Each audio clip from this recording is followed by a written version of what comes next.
The Final Frontier. These are your adventures as you explore, seeking out new life and civilizations, expanding your borders and exploiting the resources you find, befriending allies, or exterminating the foes that get in your way.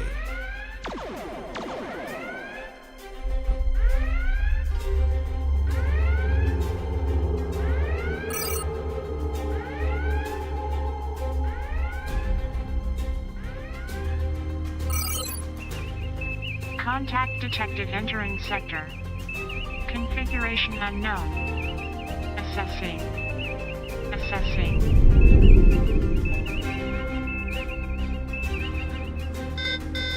Initiating countermeasures.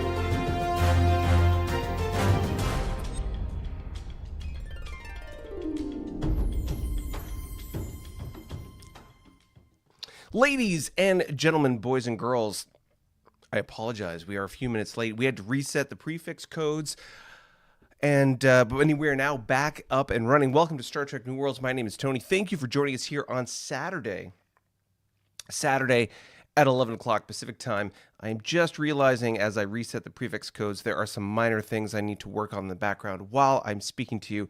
Thank you for your understanding as I go here.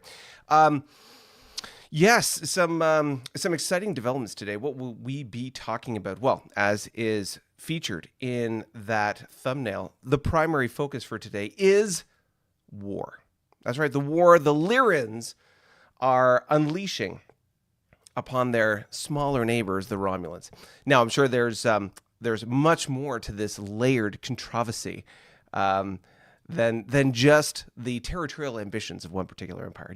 Nay, it is rather the intricate interplay and dynamics between all the player factions. And what will happen if this particular course of action is pursued to its logical, presumptive conclusion? We shall see as we progress here in today's episode. But if it is your first time joining us and you have no idea what I'm talking about, you're like, Tony, what is this Star Trek New Worlds that you are talking about? Star Trek New Worlds New Worlds is a turn-based strategy game that we play here online with you today on YouTube Live. We play it inspired by the rule set of Federation and Empire. I'll explain that in a second. And the magic of the map that you will see here momentarily is presented through the magic of Vassal. Now, I say inspired by because Federation Empire is its own sort of particular game, and we are playing a 4X version, open campaign, interpretive, homebrew version of that game. And therefore, there are various addendums, attachments, inclusions, exclusions when it comes to the rules. And so really, it's a slightly different animal. It might look like a cat, it might purr like a cat, but baby, that bobcat's going to rip your face off if you're not careful. So that is what is going on here today on Star Trek New Worlds. But before I get any further down the exciting and delighting stories that that will be here in the news, let me go into our most exciting feature, really, on this particular broadcast, the delighting, the exciting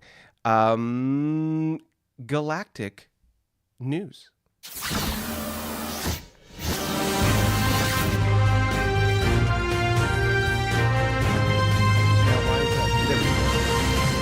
Going on the background. Welcome to the galactic news. If it's not true, we're not saying it. Run for the border. After months of negotiation, a new neutral zone has been established between the Paravian and Federation nations. With this accomplished, the southern half of the galaxy seems to have been civilly divided up amongst the empires there. Perhaps this means the southern galaxy will be civilized and a peaceful place. GNN's experts are not holding their breaths. Excuse me while I kick this guy. The Romulan Empire has suffered another wave of attacks by Lyran military forces. The attack was heralded by a mysterious explosion that rocked Romulan defenses and a base in orbit. Damage control crews have been working furiously to put out fires as the Lyran home fleet arrived on scene and began targeting attacks on Romulan defensive ground installations. 1/4 of all Romulan surface installations were destroyed in this pinpoint strike. The Romulans fought back fiercely, destroying a Lyran heavy cruiser in the melee. Having accomplished their mission to reduce entrenched defense forces, the Lyrans then retreated and returned to their nearby staging base. And now, a word from our sponsor. Has exploring the galaxy left you blank and bleached? Has Nova Backfire made you bonkers? Are mysterious raiders blithely baking your brittle bones? Then, my friends, you should try Borak Burst, the bittersweet blue thirst basher. Yes, Borak Burst is the only intergalactic soda that combines the flavor of berries, butter, and broccoli. That's right. Like a brass brick to the brain pad, Borak Burst will blaze those blues beyond belief. Buy Borak Burst today, a blitzkrieg beverage of boisterous bounty.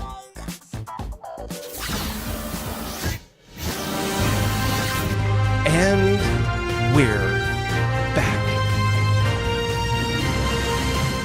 Give peace a chance. The current war between the Lyrans and Romulans has spurred many nations of the galaxy to question the way independent powers are being treated by the major empires in the game.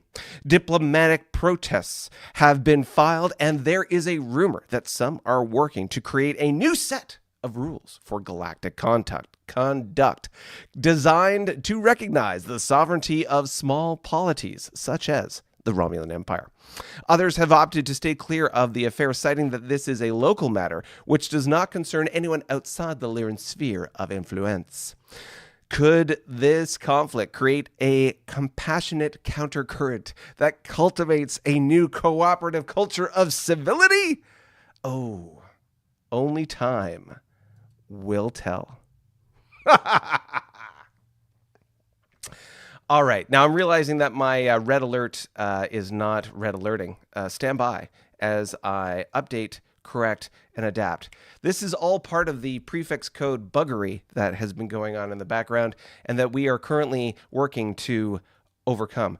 Let's just do a test run right now as we alternate between this and this. Here we go. Oh, baby, red alert is back. That's what I'm talking about. Yes. Yes.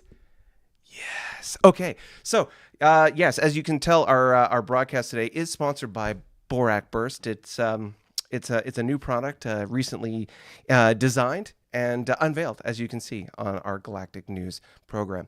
Hopefully, you will find it in your local stores today and enjoy the burst of broccoli and berries in your salivating.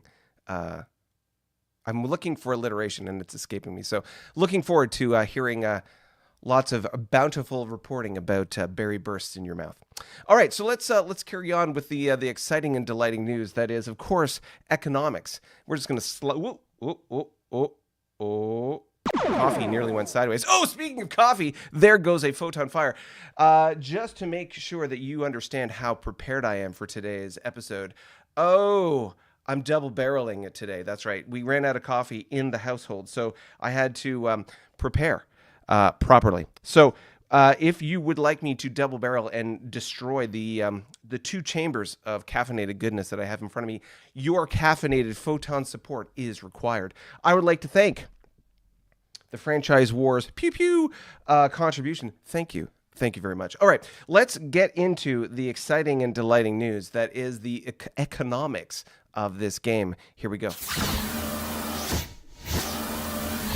All right, welcome to this is the updated for turn 59.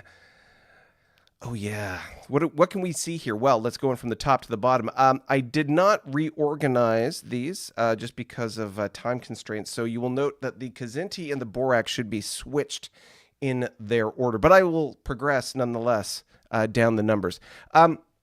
Here we can see the Tholians have a new income of 56.5, followed just ahead or following shortly behind the ISC at 58.5. The Hydrants cruising at 60, just inching behind the Lyrans, who are at 60.5.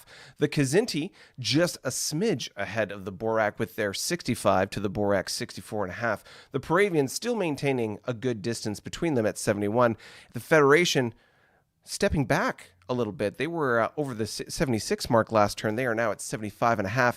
Meanwhile, the Carnarvon and the Klingons continue their catastrophic catapulting forward and really separating themselves from the pack, pun intended. Carnarvon at 91, the Klingons at 94.5. Look at that hockey stick jump on that graph over there. Green just kicked it up a notch. Wow.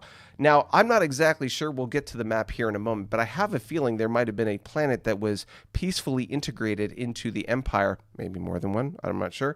A little insight from our Carnarvon player would be helpful. But nonetheless, economic growth has hit a new pace over at the Carnarvon Empire. Meanwhile, you can see that the rest of the pack is sort of slowly working its way towards a common point of interest. Certainly, there are tiers to this game. You have the folks that are hovering in the high 50s, then the low 60s, and then, of course, the 70s. And, of course, our two superpowers in the game in their 90 threshold, really leaving themselves in a totally different and separate category completely. All right, well, let's... Yeah, what do you think about that? That's an interesting graph down there. Wow. Exciting and delighting for sure. Now, I have to say there have been some exciting developments in this particular turn, certainly from the Borak side, and I'm sure from the other players as well. So as we go through our turn rotation here, I want to hear lots of exciting, delighting things from our commentary and our players in the chat right now. Let me slide over to the chat and quickly just say hello to everyone.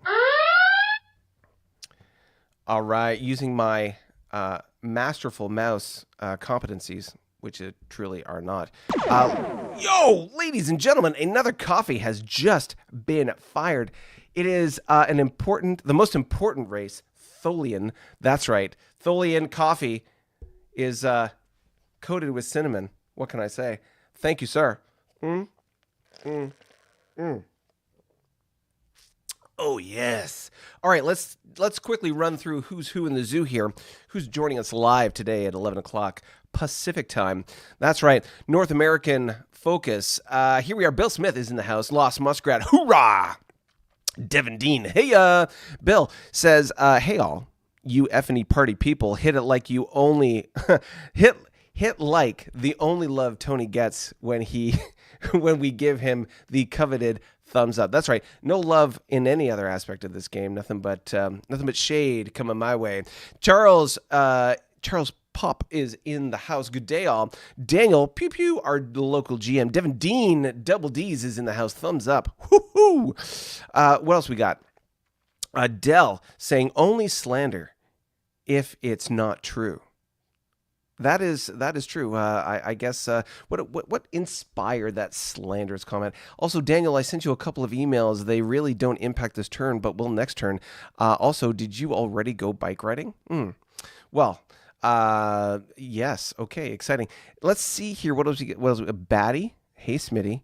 Love the blue bottle. Yes. Well, that was a quick, spontaneous creation based on what I saw in the Galactic News today. Thank you for our amazing writer there, our GM, Daniel. What else we got here? I don't buy that. I'd buy that for a space dollar, Dell says. Yes, indeed. I hope he has already trademarked the name or he might be in trouble. Well, Franchise Wars, pew pew. All right, Lost Muskrat says, hey, Tony, there was indeed a planet peacefully integrated into the Carnarvon Great Pack. Planet I in Lima Lima 02. That is exactly where I thought it was. Excellent. All right. Well then, let's not delay. let's get ourselves into the exciting and delighting news that is the map. Here we go. Incidentally, I adjusted the audio levels on some of those transitions. You let me know if that is coming through just the way you like to hear it. All right, so here we are, ladies and gentlemen. Turn 59, 5-9, on the cusp of 6-0. That's right. We're looking at, right now, the Klingon Carnarvon corner of the map. Let's, as you saw the economies, these are our two behemoths in the game, both floating in the 90s. Let's take a look at what is going on. All right, so you can see just from the sort of the big picture here. Oh, Lost Muskrat has fired a coffee. Goodness gracious. Beta audio, Dell says. Beta, not beta, beta. All right, here we go. Cheers, big ears.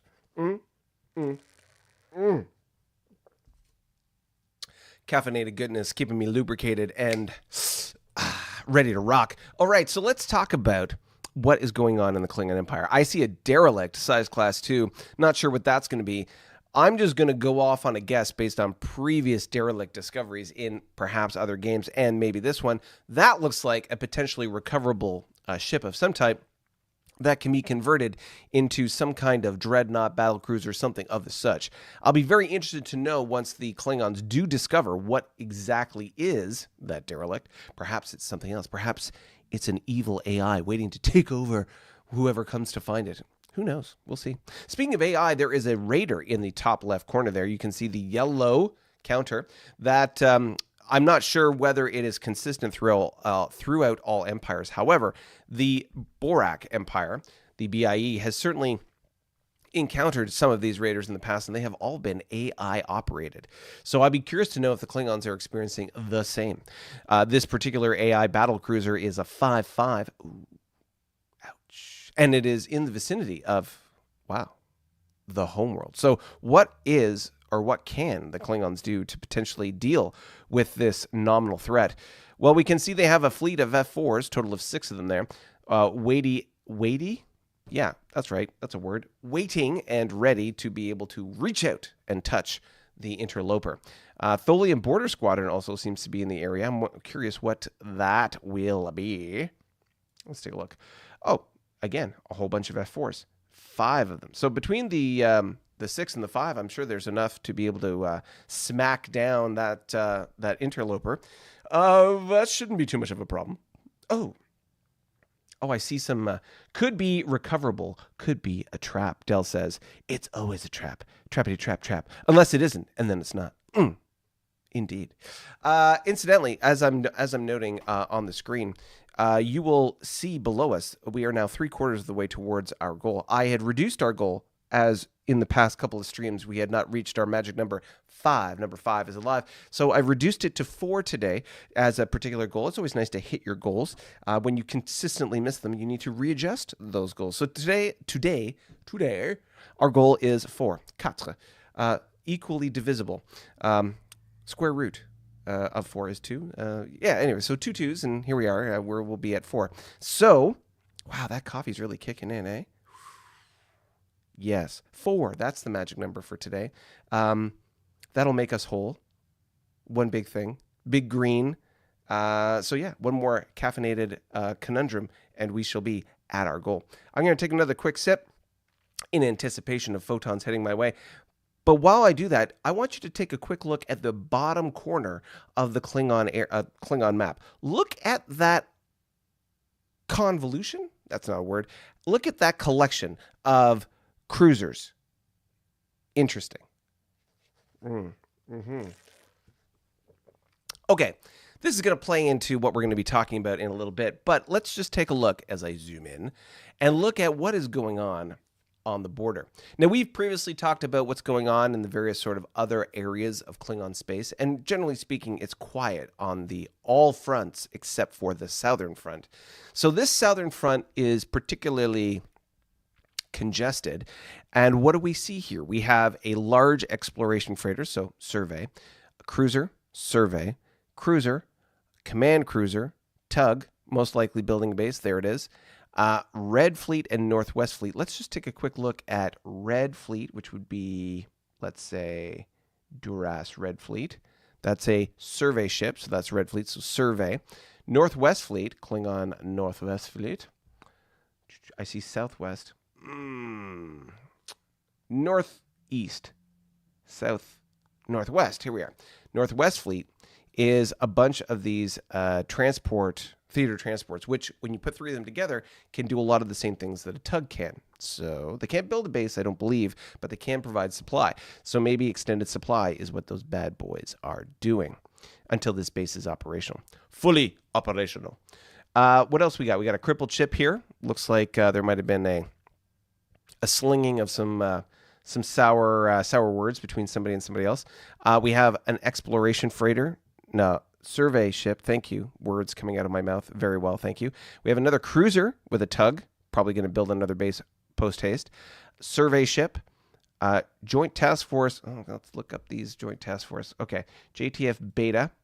That is a dreadnought with a prime team. Now, we talked about this before based on the size of the ship and the prime team. This combination has the same chances to survey as a survey ship. So very interesting that he's using that with escorts. He's got 4 F4s there. That's in beta. Let's look at, I believe this is Gamma. Klingon. Thank you. Gamma. So we've got another C4 with a cruiser as an escort. So again, more hard survey stuff happening there. Another tug ready for base building. We've got a bunch of F4s. Verona, Romulan faction discovered here. Joint Task Force Alpha. Let's take a look at the Alpha. Again, another dreadnought. Man, these Klingons and their dreadnoughts. And then 3 F4s to escort. Survey ship, tug. As we slide across the map here, Expeditionary North Fleet.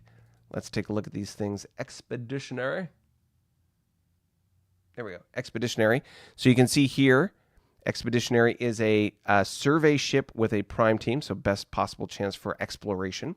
And a North Fleet. Where was North? I see South. Northern.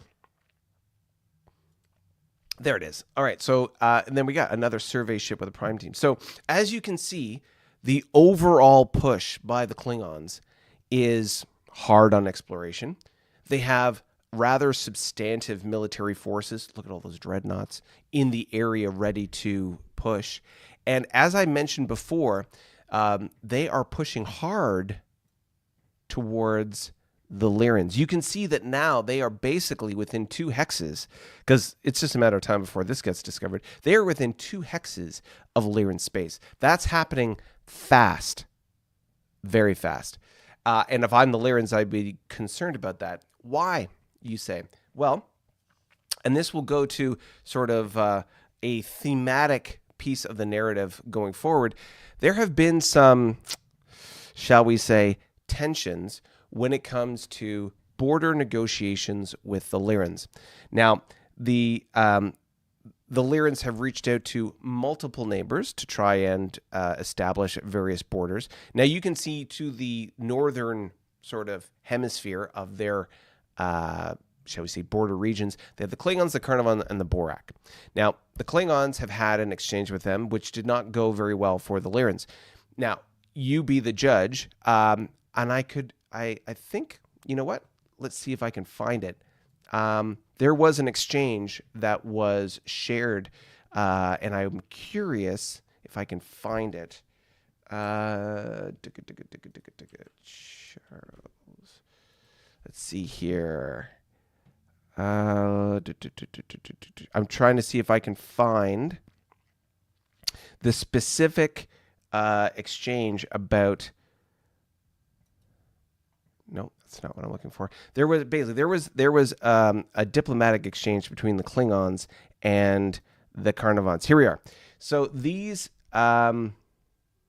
this is the letter that was exchanged.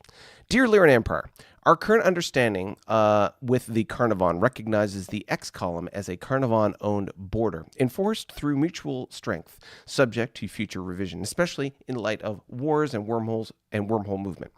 As your capital is on the X column, this makes you, logically, a Carnarvon vassal state. We see no reason to step in between you and your lords, but we cannot accept your open grab of territories in our space, especially as it is unlikely for you to explore and blocking our way to the APCAS, an acronym for the Andromedan Paravian Kzinti Axis of Secrecy, member to your south. We do not, however, see any reason to go to war. So this was a letter that was sent to the Lyrans with regards to this particular border negotiation that was going on.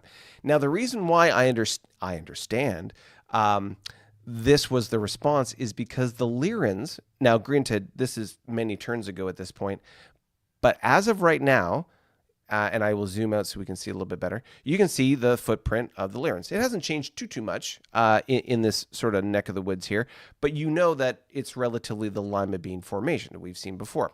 So there had been a desire, I believe, I don't know the exact hexes in question, but something along the lines of going out to the, shall we say, X15 all the way down to, I don't know, Kilo 12, that kind of, in spirit, that kind of border.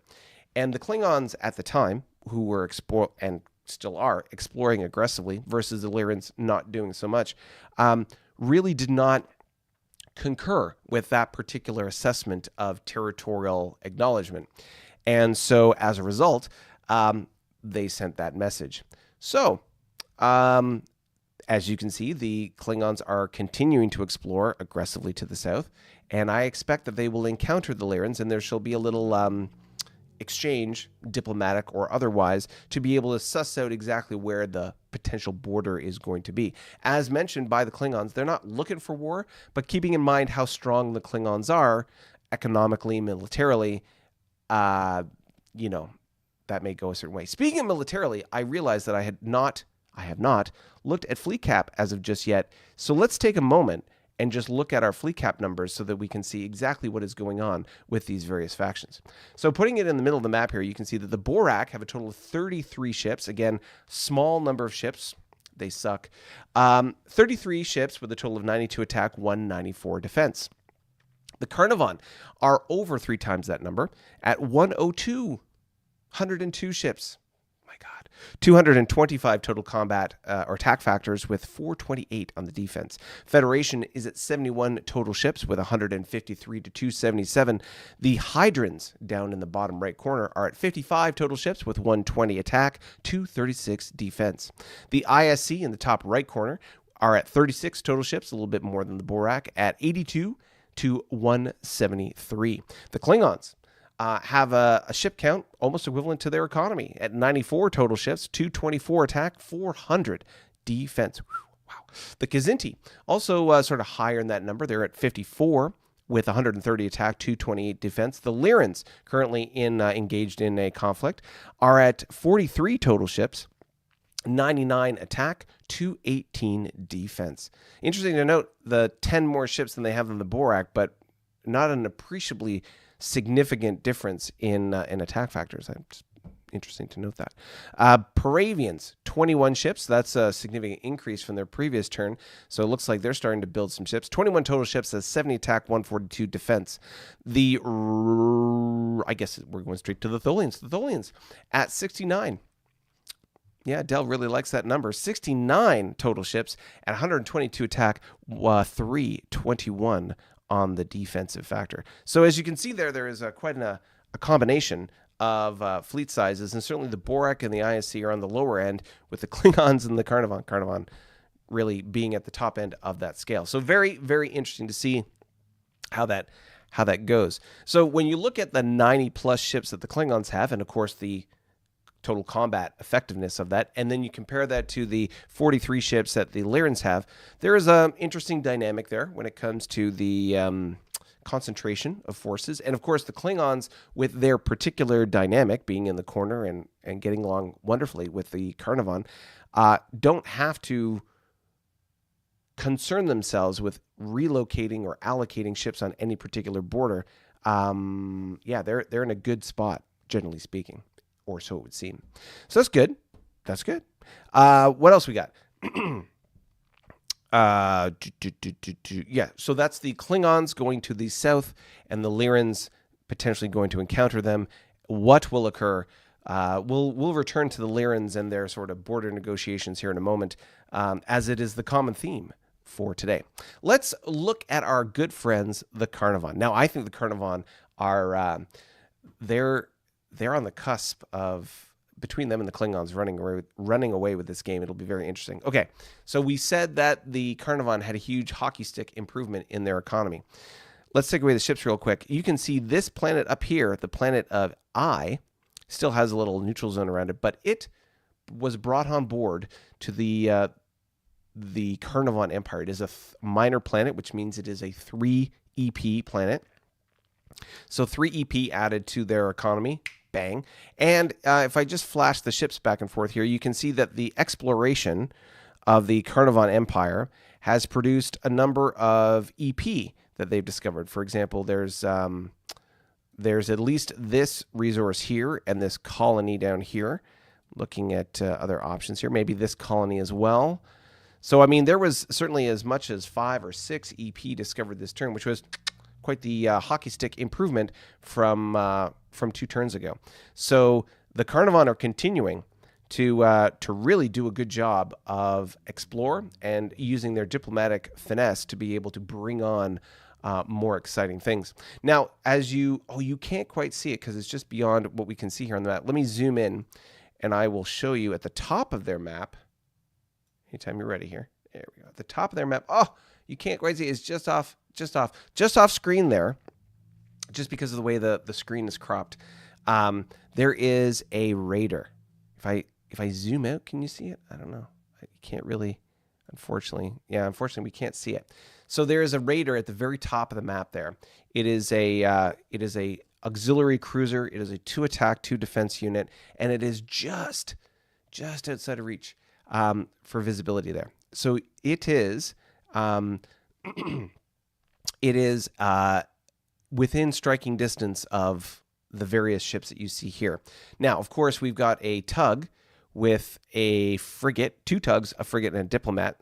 I have a feeling their tugs with the 2 attack, 5 defense, having 2 of them and a frigate in the mix, more than enough to be able to hold off this 2-2 cruiser. And then, of course, we've got a YSR over here, a command cruiser within close proximity, and, of course, a base. So I'm going to go out on a limb here and say that the Carnivon are not too worried about a minor, harassing auxiliary cruiser. Not really something too much to worry about, and really a minor inconvenience at best.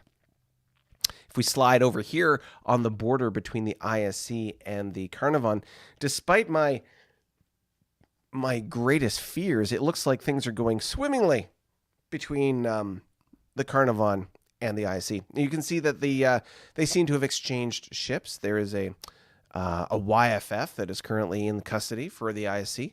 ISC building a base right here. And I expect that the ISC and the Carnivon will get along famously, at least based on the current sort of disposition of things. So this is going very well. Looks like the uniform line may be the dividing line, which is very well planned out. So they've got that going on. And as you can see, a number of military vessels, cruisers, and various things exploring the space around. This is exactly what the Carnivon do. They explore using their cruisers. A very successful strategy up to this point in the game. Of course, why is it successful? Because A, the cruisers aren't nearly as good at exploring as normal survey ships and or the freighters or the smaller survey freighters. So between the freighters and the survey ships, not nearly as successful. However, you can build a ton more of them. So a survey ship will cost you typically around 10 EP, give or take, depending on the faction. And a cruiser, depending on the faction, might cost you between 5 and 6. Now, the cruisers don't have the same chance to discover as a survey ship, but if you can build 2 to 1, almost, you just add the chances of you being successful, having a successful roll. So statistically, over time, you just increase the chances of you being able to discover things. And the benefit, of course, is that you have a fleet of combat-capable ships ready and willing to defend you or enforce your diplomatic desires, depending on what is going on. So there we go. That's how that is evolving as we go forward. As we go south onto the Borak border, as you might have seen earlier this week, there was the YouTube short that discussed the first term. Yeah, English language is always good. The first come, first serve policy between the Carnarvon and the Borak. Now, despite the fact that the Borak have negotiated borders with the ISC and the Federation, the Carnarvon, and so there is a sort of a status quo with how those borders get established, and you can see the established neutral zones that exist on the northeastern and southern flanks of the Borak territory. But that is not the way that the border arrangement is between the Carnarvon and the Borak.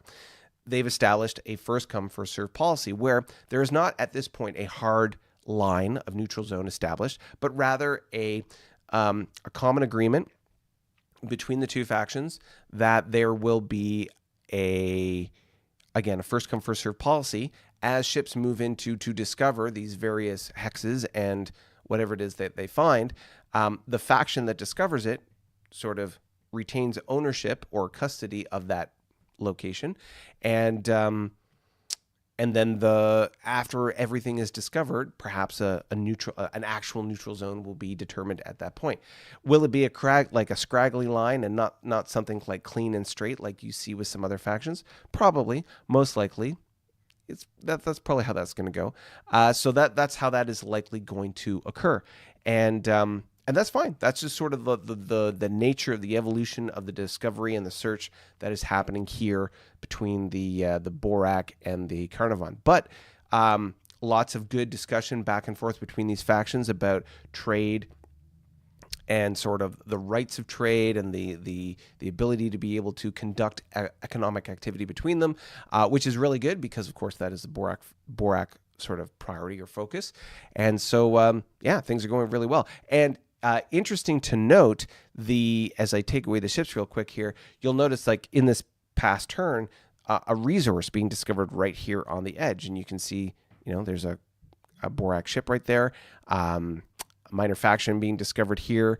And so I expect that this line here will probably maybe go in a weird kind of angly look over here as we move towards the ISC border. We'll see how successful the Carnarvon and how quickly they're able to explore and discover things. But really it's, like I say, first come, first serve. We'll see how it comes, see how it goes. It'll be very interesting to see how this all sort of comes forth as things are discovered as we move forward. So yeah, very, very interesting. And lastly, on this particular top part of the map, I will slide my head over so I am not obstructing the view. Let's take a look at the ISC. The ISC here, you can tell, are, as I pull up, there we are, the chat. The ISC here, you can see not a lot of change when it comes to their territorial footprint. However, the big note, I think, here is that the ISC are really pushing the sort of exchange back and forth between their neighbors. You can see they've exchanged a frigate here with the Carnarvon. So there is a frigate that has been obtained, and they're going to use that for research and development. There's going to be some R&D benefits that come from that, and but they have to get it back to their homeworld and do some research and so on it. A reverse engineering of the ship shall take place, and so that'll happen there. You can see that the Fifth Fleet, which is one of those exploration fleets, has explored this hex, but interestingly, they don't have possession of it. Why?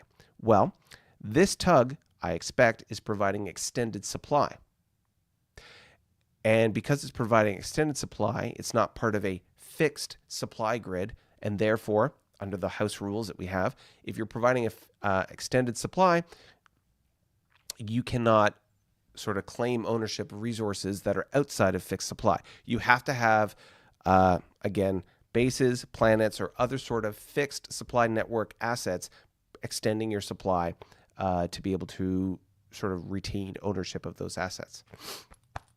Excuse me. Seems my allergies are kicking in because I'm getting quite, yeah, things are catching in my throat. Let me take a quick sip.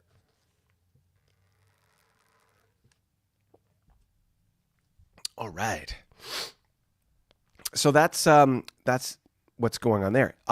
As our ISC player is in the chat, Bill, is there anything that you want me to draw attention to as I am panning around the ISC Empire? We can see, of course, there's a YBS being built on the wormhole that goes to the Federation. There was already a base built on this Foxtrot wormhole, and I don't believe you've actually traveled this wormhole. Is that correct, Bill? I'm just, if I zoom out, I don't think I see. Oh, no, there is. So that Foxtrot wormhole, I was mistaken, is, as you can see here, in the very bottom of the map. Very bottom of the map, that is where that's at. So, as I slowly pan my way back over here. Okay, so you can see that the Foxtrot wormhole goes all the way to the Paravian corner of the map. And, of course, we've got the hotel over here as well. All right, Bill, is there anything? Why is resource BB3 not mine yet? BB13, that's this. I don't know. I can't say. Let's just take a quick look, see if there's something in the map. Well, it's certainly got a base, so there's logistical supply to that resource. There should be no reason, I suppose, why it's not. Let's take a look what's in integer fleet named echelons. Integrity fleet is a CC and a DD, so I guess that would be, that should or would or could be a an asset for the ISC. Yeah, I mean, I think that is a question for our wonderful GM Daniel as to why that particular resource is not integrated into the ISC Empire. But the one over here in Uniform 9, that would be probably because of the extended supply, as we talked about. Other than that, what else do we got? I don't really see too much. I can see a commercial convoy here that looks to be perhaps en route to the Carnarvon Empire. Although, if I take away the ships real quick, oh, it's going to take a while to get to that YDK to be able to provide a trade route. But maybe the DM is blind. We'll fix. There we are. Commercial convoy. 1, 2, 3, 4, 5, 6, 7. Excuse me. 1, 2, 3, 4, 5, 6, 7, 8, 9. It's going to take 9 turns to get to that YDK. That is, that's going to be quite the hike. All right, that's going to be quite the hike to get there. Let's take a moment, slide back into the chat, and then see what is going on with the Lyrans. All right, hello everybody. Let's take a look at what's going on here. So what do we say here? We've got Julian is in the house. Hey, Julian, welcome to the live stream. What else we got here? Julian, stepping large, smiling easy. Thanks. Coolio. Graphics, Magister, superb. Ooh, okay. That is definitely Paul. Paul is our CGI artiste. Why is resource? Okay, we talked about that. A GM is blind. We'll fix. There we are. So let's talk about real quickly the border relations with the Romulans. We'll slide into the map here in a second to sort of explore that particular conundrum as we discuss the Borak and then, of course, the Lyran Empire. But again, just to sort of give the backstory of what's going on. So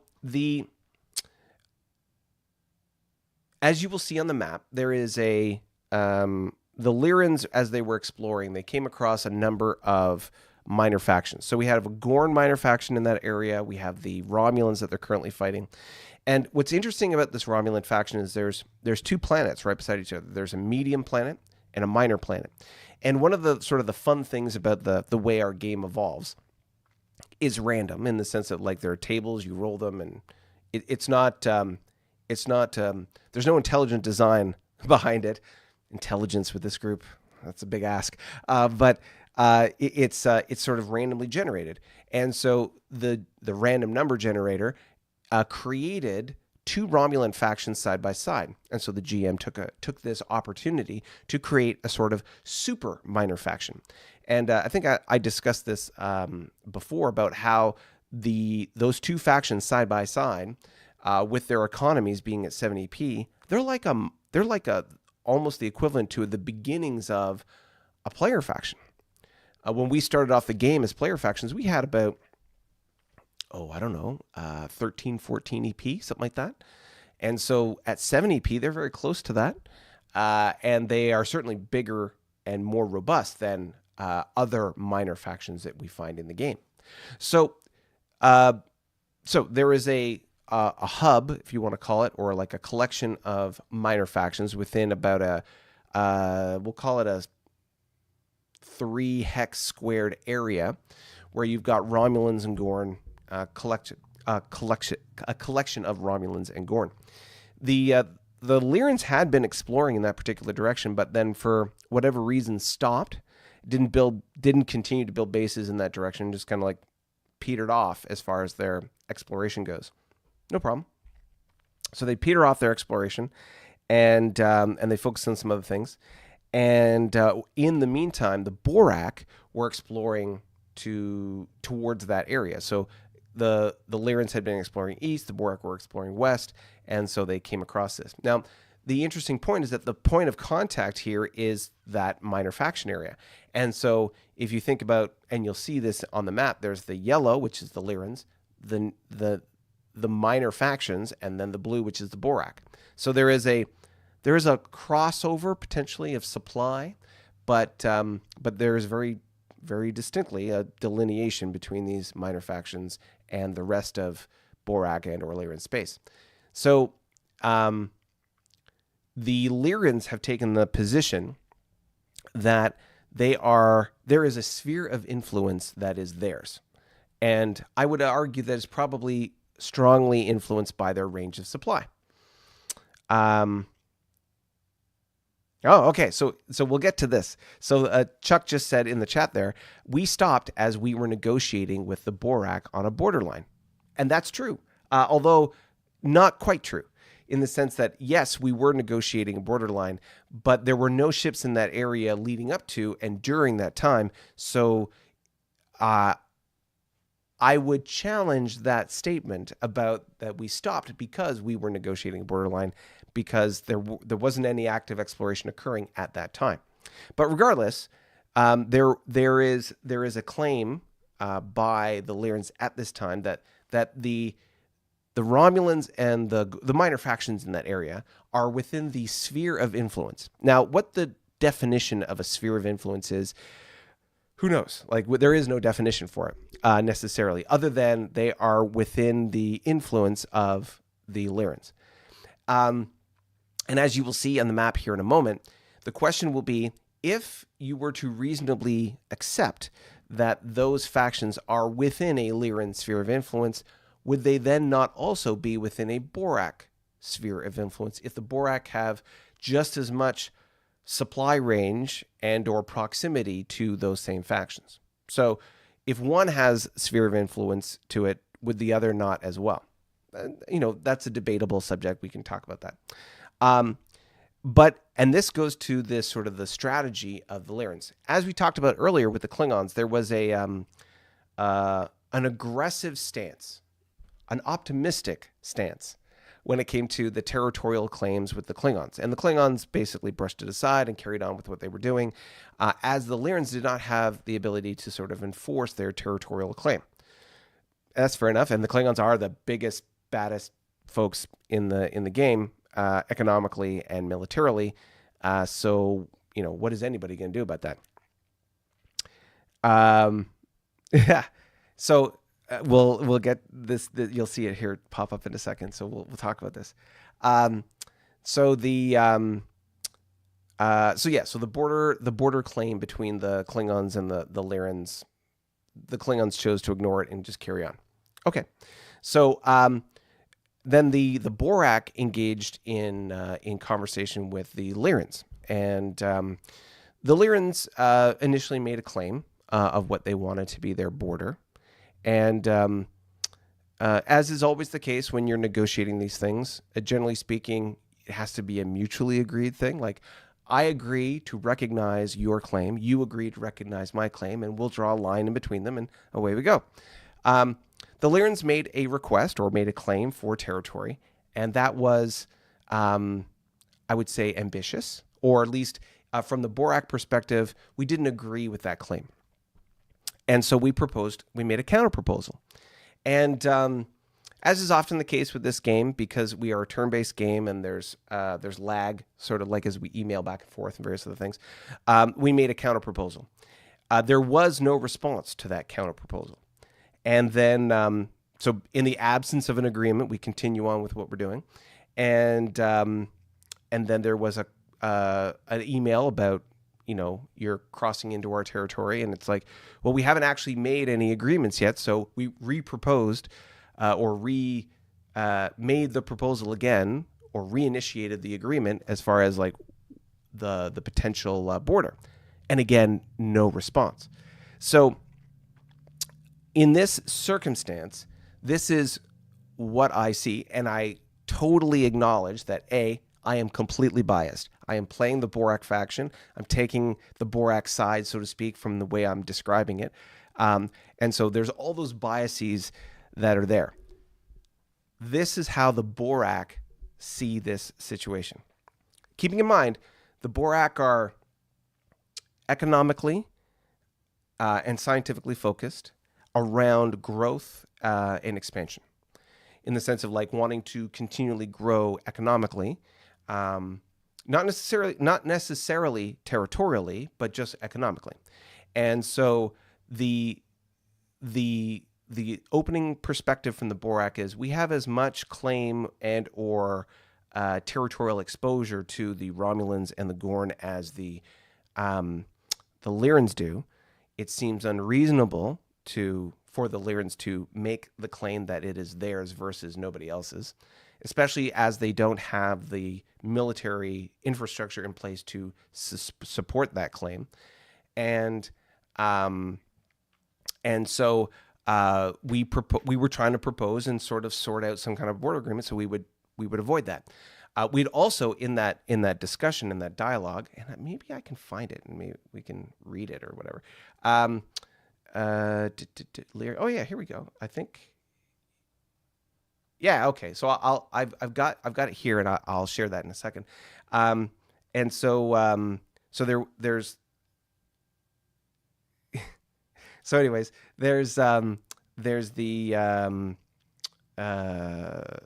interest of wanting to trade with the minor faction, like the Romulans, for example. The Romulans establishing a trade route with them, and of course the Gorn.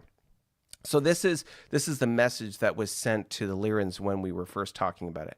And at this point, there's a little chartlet that I had pasted in here. At this point, not including the ships, we were within 2 hexes of the Romulan territory. Like we had 2 fog of war hexes between us and the Romulan territory. So Lyran High Command, I note. Oh, I guess this wasn't the first one. This is sometime later. Okay, so anyways, Lyran High Command, I note that there has been no reply to our amended proposal for a border agreement. Are we to assume you are not interested in a mutually agreed border? As JJ22, and I'll point that out on the map in here in a second, is currently unexplored space and outside the Lyran supply grid, yet inside the BIE supply grid with the BIE exploration ships in the area, it seems reasonable to request the BIE it seems unreasonable to request the BIE to not build a base in that location. As previously stated, we will be building bases to facilitate trade with the local Romulan and Gorn factions. This will include JJ22. Once the Lyran High Command has established a YDK in the area, we look forward to establishing trade with the Lyran Empire as well, assuming trade is of interest to your government. The BIE is interested in mutually beneficial and cooperative relations. Discussions and dialogue are how we would propose to move forward on our border negotiations. Is the Lyran High Command willing to engage in such open and thoughtful negotiation? If so, we are willing to resubmit our amended proposal of, and then I submit that proposal. The response was that there is, so for example, I am worried about the zones to the north. The Romulans are in my sphere of influence. This is the sphere of influence conversation. Lyran High Command, what is your concern? Would the Roms and the Gorn be better characterized as a buffer or crossover zone of influence between our great states? And then, of course, the Lyran's reply, I am working to incorporate both entities into my realm. Lyran High Command, if that is the case, then I suggest we allow the market to decide. Friendly competition between our two states. Of course, we could agree to leave them neutral and establish a free trade zone in their surrounding areas. This would allow for mutual trade between all parties, and no single state would claim sovereignty over the Romulan or Gorn territory. This type of agreement, competition, or mutually agreed independence for their states would allow the High Command to concentrate energy on expanding and exploring to the galactic west, where the Klingons are likely to claim territory. Equally, the BIE would be able to similarly focus on our own eastern expansion. Would you prefer a friendly competition to incorporate these factions into our respective states, or a mutually agreed posture of independence for these Romulan and Gorn factions? So that's the extent of the communication that we've had with these folks. And what's interesting is, as opposed to the friendly, which is the diplomatic route, right? Send a diplomat there and try and get them on board. Instead of that particular route, the Lyrans are exercising a military option, which is, of course, stirring the pot and causing all sorts of excitement. Let's, before I jump into the chat, before I jump into the map, let's go to the chat. Let's see here. Eugene, counter proposal. Sometimes you just ignore the crazy. Okay, hold on. Where are we going here? Where we got? Okay, so let's start here. So Chuck says, we stopped as we were negotiating with the Borak on a borderline. Again, if I go back to the timeline on those emails, oh dear, I can't find them again. Now I got to find them again. There we are. So I go to the timeline on these emails, and again, we had started negotiating quite a while ago. So on the 28th of February was the first one, and the most recent, that was all on the 28th. So we went back and forth in like a flurry on the 28th. But the 28th was the last point of contact we had with regards to where we left that off, which was, friendly competition or neutral state. No radio silence since then. And of course, we're talking, that's 18 days ago now. So almost, 3/4 or 2/3 of a month go by, radio silence. So what do you do? So I was there first and found them. You crossed the line I proposed. Absolutely. We crossed the line that the Lyrans proposed because we don't recognize the line that the Lyrans proposed. Just like the Klingons didn't recognize the line that the Lyrans proposed. Unreasonable requests are not, there's no expectation that an unreasonable request would be recognized. Okay. And this is total fun. Like, this is exciting. I love this back and forth. Okay, so Bill Smith. Okay, when observing a wild Tony in his environment, you can tell he is shenanigizing. Wow, good word. Because his lips are moving. This is where you can see some amazing territory displays as this goes on. Eugene, who discovered the Romulans first? Wouldn't that provide a nudge on who owns what? Yes. I would make the argument that you can certainly discover them first, but if they're independent, so for example, if the Klingons discovered the Carnivon first before anybody else, does that make them a vassal of the Klingons? Or if the, if the ISC discovered the Borak first, does that make the Borak a vassal of the ISC? You know what I mean? Anyway, what do we got here? Lyrans. Hey, Eugene. Eugene says, counterproposal. Sometimes you just ignore the crazy. If a sane person and a crazy person are locked in a room together, two sane people don't walk out. You decide which is the crazy one. That is not an irrational statement. Charles says, you didn't even have a link to them as of 2 turns ago. That is correct. Julian says salt. Not just salty, but some pepper sprinkled in. Okay? Don't know what you lot are arguing about. You're all in Tholian space anyway. Bill Smith, now, as we observe the wild Tony, he realizes that he has painted himself into a corner. This is when they are most dangerous, for they can and will use their excrement cannons to make a huge mess. Right. Like Terran hippos. Lovely. Lost Muskrat says JJ22 is too close to either Romulan planet to facilitate trade. Need to be minimum 4 hexes. You're absolutely right. I have a YDK in Lima 21 that allows for that trade to occur because it's and we'll see this in a second, because the Romulans are the 2 planets are one. I can only sort of trade with the home planet, which is in Golf 23. So we'll see that in a second. Eugene, as Tony reads message, Borak remarks seem to be saying what's mine is mine and what's yours is negotiable. Really? That's interesting, because that's how I interpret the Lyran position as well. Interesting. Big slow target. So wait a sec. You suggested he explore to cut me off to the west and share the Romulan territories to facilitate that? No, just that he explore so that he can claim territory to the west. Otherwise, you would do the same thing. No one has any claim on any of this fog of war territory, arguably. You're just, like, it's a land rush, right? So if it's a land rush, first come, first serve. Unless you establish some kind of agreement that establishes a border, and of course, you and the Lyrans have not done that. Klingons and the Lyrans have not done that. So if the Klingons and Lyrans haven't done that, it's all for the taking, arguably, right? And the Klingons are doing an excellent job at doing just that. Yep, Eugene, he was not even near the Roms. He is jumping my claim. No, he wanted all the Roms and the Gorn. Okay, well, exciting. Let's go to the map and see what we're talking about. Let's slide over.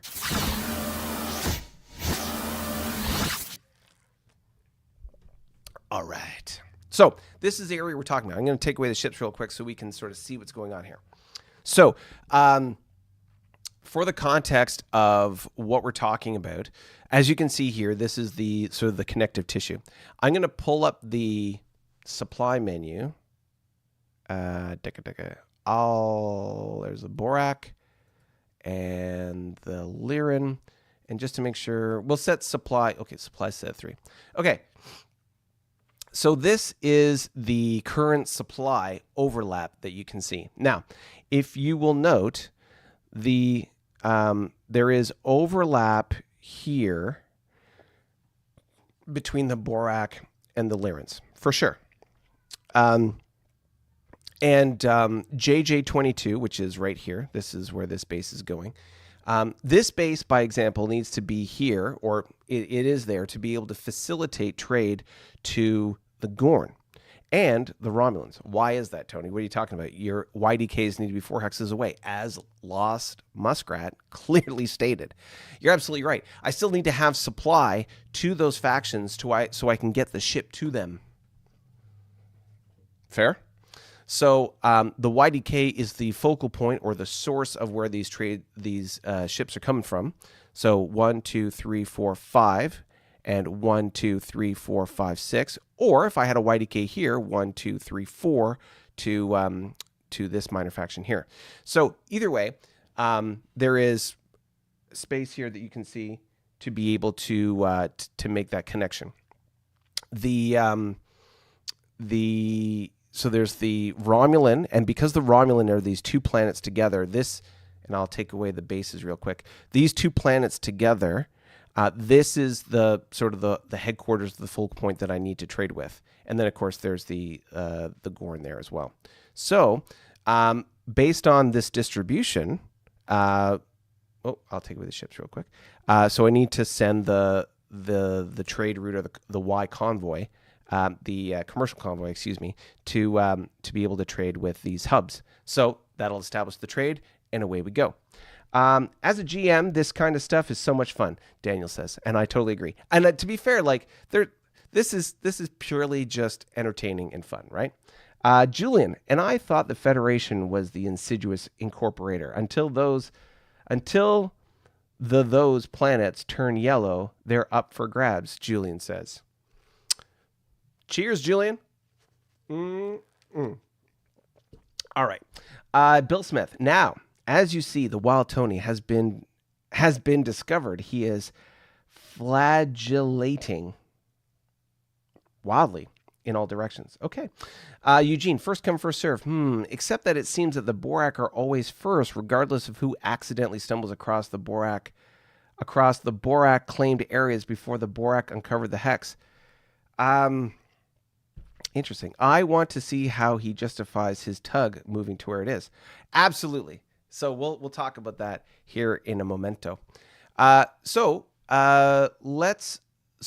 This is sort of the color sphere of what's going on here with the Romulans. So I've explained, for example, base distribution, what's going on, trade facilitation, and all that kind of stuff. So and as I mentioned in the messages that we sent the Lyrans, clearly communicating, telegraphing well in advance. This is what we're doing. This is why we're doing it, and this is what we're doing. So at this point, nothing has changed with regards to the executed plan, with regards to trading with the Romulans. Now, the only thing is, as of turn 58, or like the start of 57 to 58, the Lyrans started attacking the Romulans. And this is where things notably changed. So, whereas the two options that had been proposed, and I clearly told you what? No, and to stop. Okay. Yeah. And I understand. So Chuck is saying, for example, he said, I told him that what I was doing, and he said clearly no, and to stop. So I would refer back to our communication where, the communication back and forth was on February 28th in that email chain that we were talking about. That's our diplomatic back and forth. I am working to incorporate both entities into my realm. And the other element or the other part of that was, I am worried about the zones to the north. The Romulans are in my sphere of influence. And so, again, the response to that comment had been, what is your concerns? Would the Roms and the Gorms be better? Would the Roms and the Gorn be better characterized as a buffer or crossover zone of influence between our great states? And then, of course, this talk about the agreement, the competition, blah blah blah. So the very clearly, the Lyran player Chuck is saying they're mine. Fuck off, right? And the Borak position is they're not yours. They are neutral. So either we leave them as neutral and no one gets them, or we send diplomats and do the normal kind of like nonviolent options to be able to incorporate them. If you want to do that, we can do that. But the neutral option is equally as sort of good for us. Again, no border has been established. There has been no border agreed to at this point, even though there have been 3 or at least 2 different offers from the Borak on what a border could be. No discussion, no back and forth about that. This Romulan thing has been essentially the focal point. So the response has been not a diplomatic response in the sense of no emails, no communications. Again, last communication was on the 28th of February. Instead, building a military fleet and going and attacking that base or the Romulan homeworld. Okay, so if that's the objective in the sense that they are going to militarily attack and destroy these factions, these minor factions, then I guess there's 2 options, right? If you're going to attack them, then somebody needs to stop you, or there needs to be sort of diplomatic pressure to get you to stop, in the sense of if we want a game, or if we want a galaxy where we are destroying and eliminating all the minor factions and they all become part of our various empires through military means, we can certainly do that. I mean, we can do that. From the role-playing aspect of the Borak, which is economic, growth and development, using the military to destroy the Romulans and take them over seems like a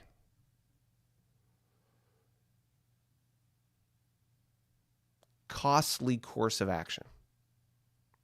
It would seem much more ROI positive to use some non-military means, i.e. diplomacy, to be able to integrate those factions into anyone's empire. Now, don't get me wrong, there's lots of reasons why you use militaries to do that kind of stuff, and I see the two-sidedness of that coin, or even the hypocrisy of the Borak position. But nonetheless, that's the diplomatic position that the Borak are taking. Why are you attacking them?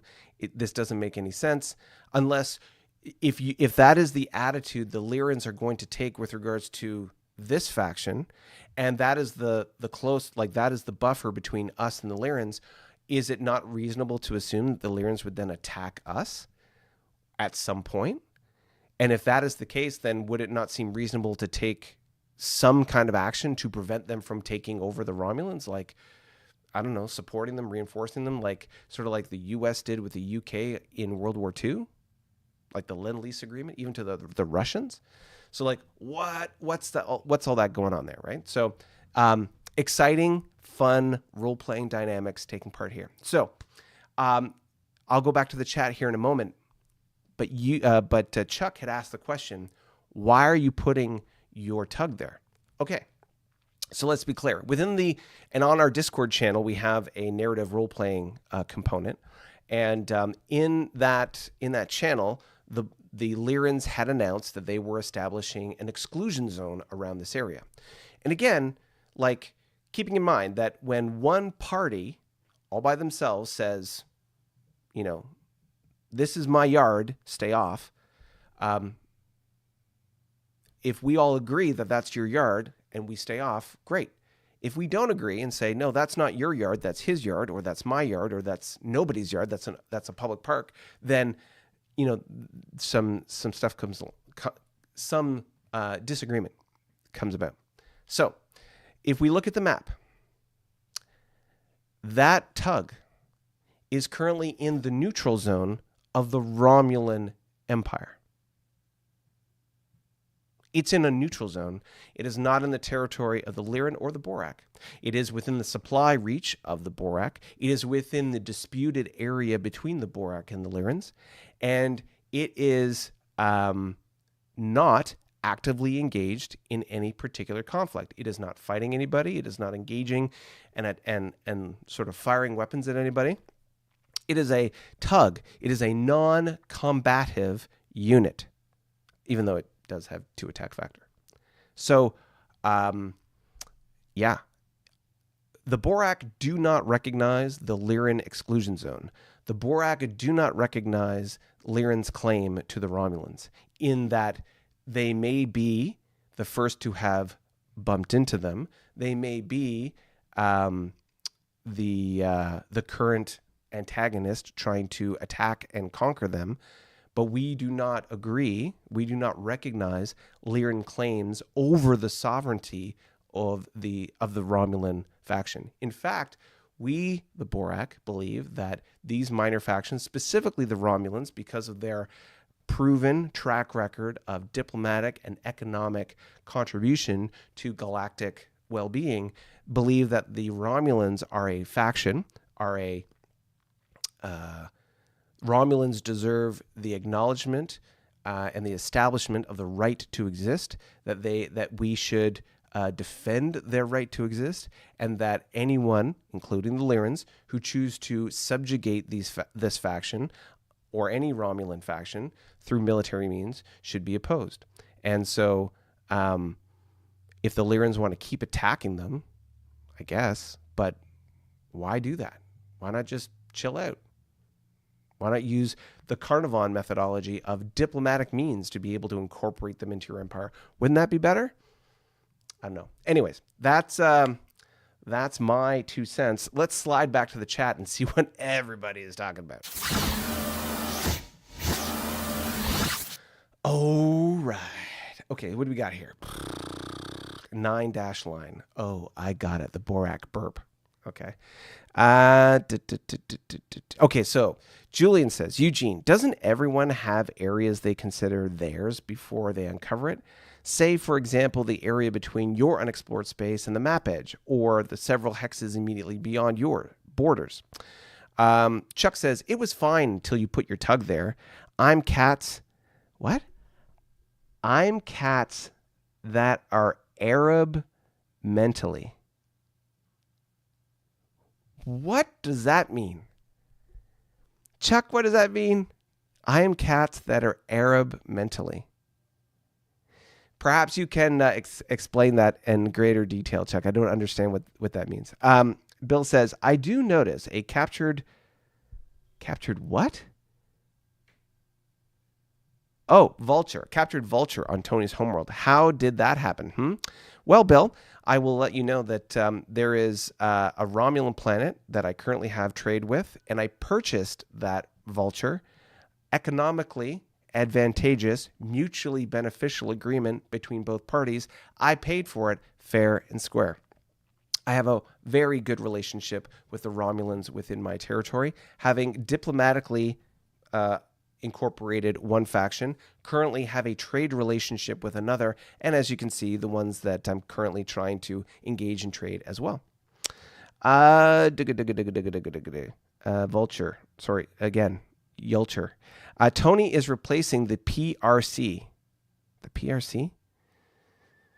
The neutral zone is the Romulan Lyran neutral zone.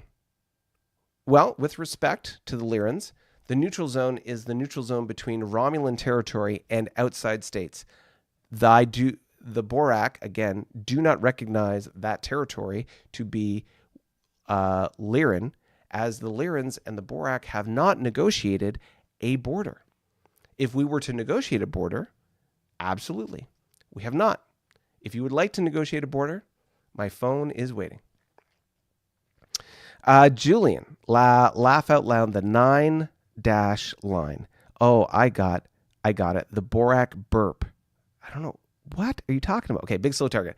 Just for curiosity, if that tug is carrying a giant stack of EP for encouraging diplomatic relations, and the Lyran's attack, could EP be captured? Good question. I feel like the answer is no, but maybe?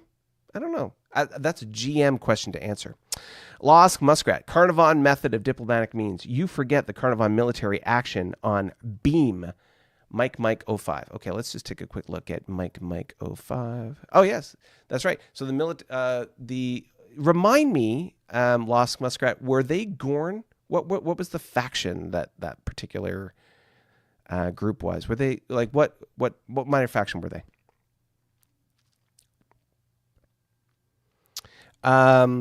Bill Smith says, okay. Bill, People's Republic of China. Oh, really? Okay. All right, sure. Chuck says, dude, I found it. Same reason why those resources are mine. Dude. So you're absolutely right. You find resources in this game. Just like, for example, we have the first come, first serve policy between the Carnarvon and the Borak. I found a resource, it's mine. He finds a resource, it's his. When we come across minor factions, those minor factions are their own independent states. They don't automatically become ours.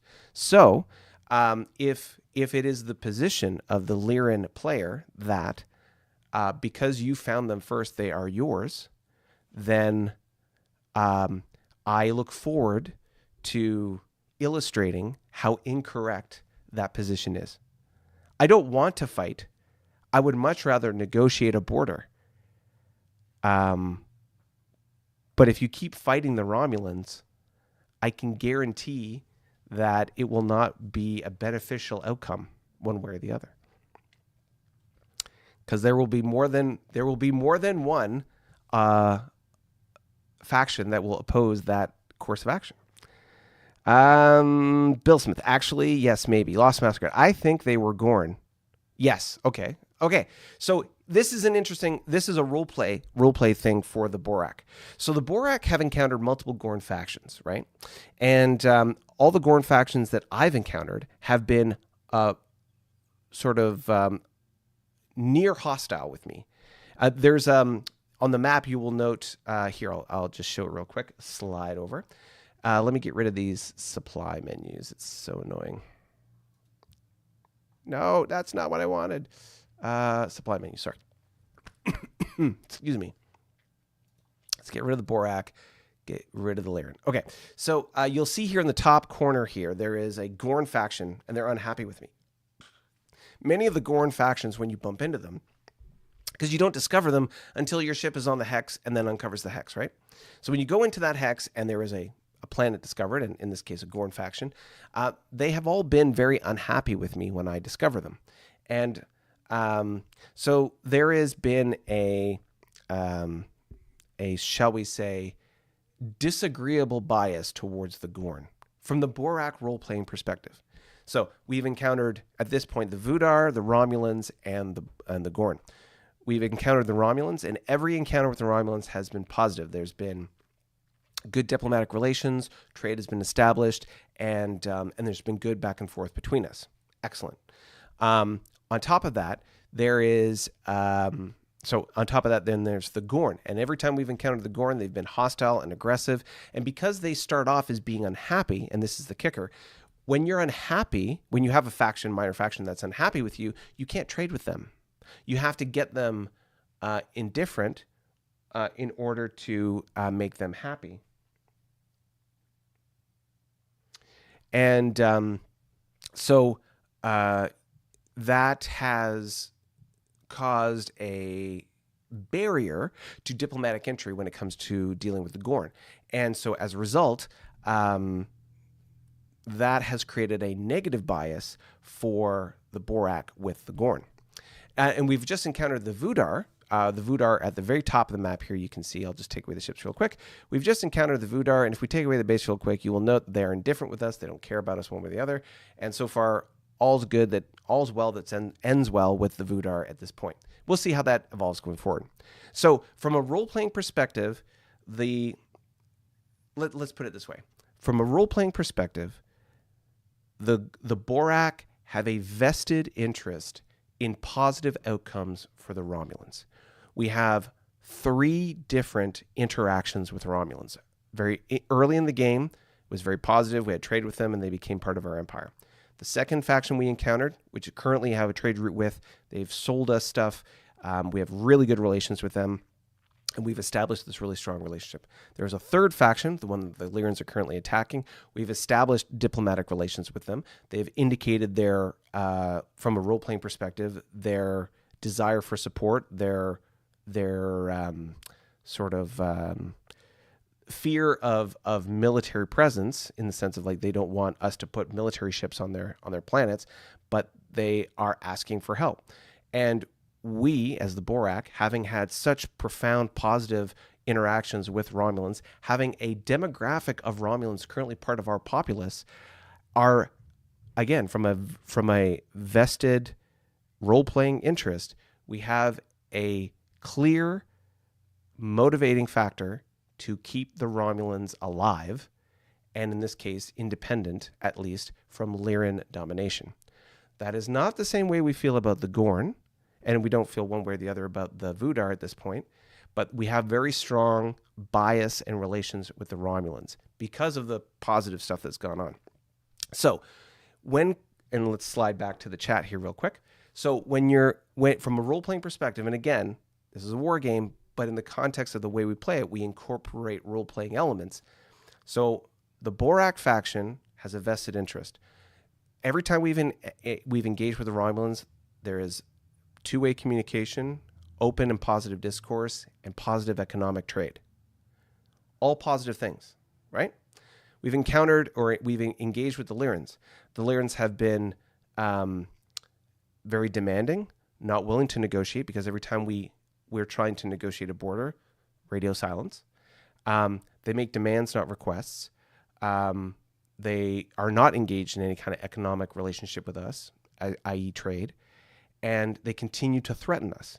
Okay, so if you're facing an option where you have one friend or one person who is your friend and is saying nice things, being nice to you, asking for help, versus another individual who is kind of rough around the edges, a little prickly, and is an overall jerk as far as how they come across, and they're beating up or hurting your friend or the other person who is nice to you, which one are you going to help? Are you going to take the side of the grumpy, prickly, bully type individual, or are you going to take the side of the nice person who's asking for your help? Just another way to frame the discussion. That's all I'm saying. And I'm not calling anybody, as far as the players in this game, I'm not calling anybody a jerk. I'm just saying that's sort of the persona of the characters that are being played out in the context of the game. That's it. Okay, so I've spent way too much time talking about these guys alone. I'll just finish out the chat here, and then I'll go on and resolve and talk about our Feds, our Khazinti, our Paravians, our Tholians, and the Hydrons. Okay, so Devin Dean says, where are we at? Dude, I found it. Lost Masquerade. I think they were Gorn, yeah. Devin Dean says, or the Borak military action. What? Or the Borak military action of just a few turns ago. Yes, exactly. So that's what I was talking about when I was talking about the hypocrisy of the Borak position. So if you were another faction in the game and you were trying to undermine the Borak position, you might use the example of the fact that the Borak militarily conquered a Gorn planet. Why did they do that? Well, from an internal perspective, like from the role-playing perspective, we had a new military capability, the use of ground bases. We were trialing, testing the combat capability of our fleet and those that combat capability with the ground forces to see how effective they were going to be in that context. We used that particular planet as an example. They were also unfriendly to us, and we used it as a test case to see what would happen with other unfriendly or hostile minor factions that we might encounter. Because while at the early stage of the game, we were sort of like, kumbaya, the world's our oyster, or the galaxy's our oyster, yada, yada, yada. And then we kept encountering all these negative things like the space sharks and then the AI raiders and all these other things. So we had to adopt a more militaristic fashion. And so this was an example of using the Gorn that we took out as a test case on how we might deploy and use the strategies and tactics to be able to be successful in that regard. And if you wanted to undermine the Borak position, you would absolutely use that example because it's total hypocrisy. How can you advocate for the Romulans on one side and yet do that to the Gorn on the other? Absolutely. And the Borak would have to defend that. And all I would say is that we don't like the Gorn. We like the Romulans. That's how that worked out. So anyways, but you're absolutely right. Absolutely right. Where are we here? Okay. Big Slow Target says, presumably the tug in the neutral zone with the permission of the Romulans. Otherwise, they would be at war. No? And yes, it is there with the permission of the Romulans. Chuck says, I control the empty space on four sides of them. I would argue you don't. You don't have the supply reach. You don't have the ships. So, with all due respect, you don't.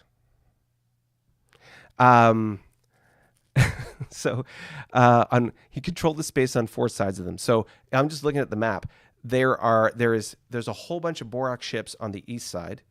There are Lyran ships on the west side. There's Fog of War on the north side, and there is Gorn on the south side. So I could see that the Lyrans control the space on the west side, and that's it. So anyway, there we go. Big Slow Target. Did the hostile Gorn not destroy or attempt to destroy your survey ship? They did in Uniform. What was it? Uniform. So the one with the big military, they did attack. I'd have to go back, but I think they crippled my ship initially, but they didn't destroy it. because there was an option to, but they didn't. I think that's how that worked out. I think in one of the encounters I had, they destroyed or crippled one of my ships. I believe so, but it wasn't the Gorn faction I attacked. It was the other Gorn faction, sort of in that top section, sort of in between ISC and Carnarvon space. Beware trying to meddle in others' house when yours has a leak. You know what they say about glass houses? Don't throw stones. Lost Muskrat, BST raises a good point. BST, big slow target. Yeah. How is a tug without a Diplo team entering a neutral zone, Hex, not required to be interned by the Romulans? Hey, BST, how are you? Big slow target. Hi, okay, watching from the hospital while visiting family. Oh no, I hope they're okay. Big slow target. I think all is well. Good chance we'll get out today. My mother had a minor fall and we're doing maximum caution. Well, I hope everything's okay with your mom. Eugene, breaking news, Discord. March 15th, year 95, Lyran Empire, newsflash.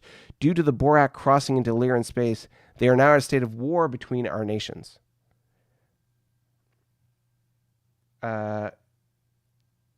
March 15th? It's March 16th today. Okay. Cool, dude. That's good. She has you there. Okay, so let's take a moment and step back from our Lyran hot story and head into the discussions between the Kzinti and the Federation. Let's slide into that. All right. So interesting between the Kzinti and the Federation. Now, from a out of character perspective, the Federation had a player swap in the sense that there was a player playing the Federation. He had to take a step back, and we had another player, Dave Brewster, who came in and heroically has taken over the Federation. Now, they are there was a war that was initiated on either the turn before or the turn of the other player stepping away, and since then there is peace in our time. There is a neutral zone now riding between both the Kzinti and the Federation player. We can see that there seems to be a convoy there. I'm not sure what the convoy is doing, but it is there. But nonetheless, there is peace in our time. Federation is looking sharp and apparently is getting ready for or is about to conduct some significant military action against this Romulan, Reman faction, I believe. Hold on. Imp Fleet. Let's take a look. Perhaps they're Romulans as well. Am I going to get all upset about that? Oh, yeah. Yeah. It is a Romulan faction with a Vulture, a Warbird, 3 Hawks, and a total of 4 Snipes. So these guys. Now, here's an interesting thing. The Federation, I don't believe, in previous turns, had attacked the Romulans. But for one reason or another, the Romulans had gone hateful or hostile to the Feds, meaning the Romulans picked the fight. So if the Romulans picked the fight and went hostile with the Feds, you could argue, and certainly if you were looking to, play nice with your neighbors, you would say, you know what? They picked that fight. They declared war. You guys sort it out, and away you go. So if that was the case, just saying if that was the case, then maybe that would be a reason why that could be explained. 7th Fleet is the fleet in the neighborhood. Let's take a quick look at Fed 7th Fleet. Oh, it's a scout with an escort frigate. So there's nothing going on there. Interesting. Okay. Well, in that case, it would seem that the Federation are letting bygones be bygones and letting them sort of do their own thing, which is great. They've also got 2 other factions. They've got a Gorn faction, which they're happy plus, meaning they are most likely going to incorporate them into their empire soon. And then we've got a Vudar faction over here, which are unhappy with the Federation. Now, unfortunately, the Federation player, prior to the current player taking over, had some sort of bad luck, I'll say, with some of his minor factions. There was a lot of unhappiness going around for some reason. And so, yeah. So we've got a hateful and an unhappy and a happy plus. So the happy plus is hopefully, knock on wood, going to make its way into the Confederated States of the Federation. Otherwise, we'll see how the rest of that plays out. We know that the hotel wormhole over here leads into ISC territory, so that's good. This wormhole, or this gravity well, is sort of sitting there. Nothing too crazy happening with it, but there had been some raiders, I think, that either come out of it or were in the area, and it looks like, based on some crippled ships here, that perhaps the Federation deployed some ships and took those bad boys out. We still have Order Fleet, which is an ISC named Echelon Order, which is a diplomat with a YCL over on the Federation homeworld. So hopefully things are going well between these two factions as they share a wormhole and all things are copacetic, knock on wood, between them. This is good. And as we can see here, the Federation are sort of recalibrating into what they're going to do. We've got Home Fleet here, which I imagine is probably still recovering a little bit from their, encounter with the Kzinti forces. So that's happening there. And we got second and third fleet, basically exploration fleets conducting exploration on the fringes of all their territory. I think this is just an observation. I think the Federation are going to pivot into a accelerated rate of exploration in the coming turns. They are in the top tier of economies in the 70s, and I think they will probably, most likely, make some big gains in that regard shortly. All right. When we are talking about the Kzinti, so we've got the Gorn. Look at the Gorn are really. Is it my imagination, or do the Gorn like to pick fights with everybody? Come on. So they're hateful with the, or hostile with the Kzinti, and whereas the Vudar here are friendly. So certainly there is some shenanigans going on in this regard. Other than that, we have a strong focus on exploration. As you can see, these ally fleets are survey fleets, and certainly Baron and Count fleet, if I pull them up, Kzinti Baron fleet, survey ship, and Count fleet, I'm going to assume is the same. The same, yes, very much the same. Yeah, very nice. Okay, so boom, boom.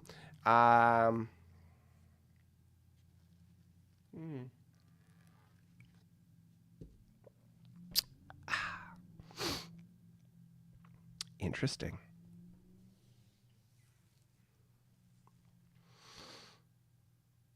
So Baron and Count fleet doing survey stuff. We have Olympus fleet over here on the, shall we say, wagging the tail. Notice, and this is the thing, the Kzinti have 4 supply. There's the base, 1, 2, 3, 4, and they've successfully explored this hex. There is not a tug in Juliet 46. There is nothing in proximity that provides extended supply. The Kzinti have supply 4. Yes. So the Kzinti have supply 4. They are continuing to conduct their survey stuff, and and again, like this whole thing about the border, which I find so interesting, is this weird border shape that they've created. So they've got the border with the Feds, obviously with the Lyrans, the interesting, L shape maybe that we've got with the Tholians, but they've got this opening with the Paravians. Very interesting. Very, very interesting. Okay. Very interesting. Okay, so they've got this little pocket with the Paravians. So very, very interesting to see that happen. And so what's going on down here? Let's take a look at the... Oh, what is this? So I'll move my head out of the way since my head is very clearly in Zive. Let's look at our good friends, the Tholians. As Del has very clearly and understandably stated, the Tholians are the center of the universe. They are the focal point of everyone's interest. And really, this is what we should all be paying attention to. There is a cloud, an unhappy cloud. Does that mean it's a rain cloud? In the corner here of Tholian space. If I slide over a little bit, you can see this cloud sitting here. So there's a cloud in the corner all by itself. I think the Tholians need to send some folks over there to cheer that cloud up, bring some sunshine to the world, and let's see what happens. I'm not sure what that cloud monster is, but it'll be very interesting to see. We can see, of course, that there was the Juliet wormhole. The E1T from the Klingons is making its way maybe to somebody in this neck of the woods, but somehow, some way, somebody has discovered the Vudar apogee, planet apogee. Here you can see that they are friendly with the Tholians, and they're getting along really well. That's great. That's fantastic. Good stuff. So we got the E1T with new fleet and 312 battle squadron.